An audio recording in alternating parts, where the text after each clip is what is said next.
ஏன் இந்த சோதனை என்று மனமுடைந்தது? அறிந்தவர் நீர் மட்டும் என் இயேசுவே. அவரை பார்த்து பாடுங்க. ஏன் இந்த சோதனை என்று மனமுடைந்தது? அறிந்தவர் நீர் மட்டும் என் இயேசுவே. என் தூங்கா இரவினில் மனமுடைந்த வேளையில் தேற்றி நீ உன் வார்த்தையால் என் இயேசுவே.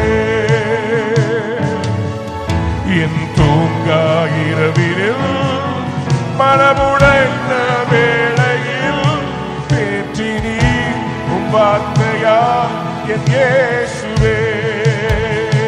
சேர்ந்து பாடுவோம். நன்றி செலுத்துவே. எல்லாரும் சத்தமா நன்றி செலுத்துவே. ரெண்டு கரங்களை உயர்த்தி உந்தன் நன்மையை கொண்டாடி பாடுவே. நன்றி செலுத்துவே. நல்ல சத்தமா நன்றி செலுத்துவே. இது உம்மாலாயிற்று, இது அதிசய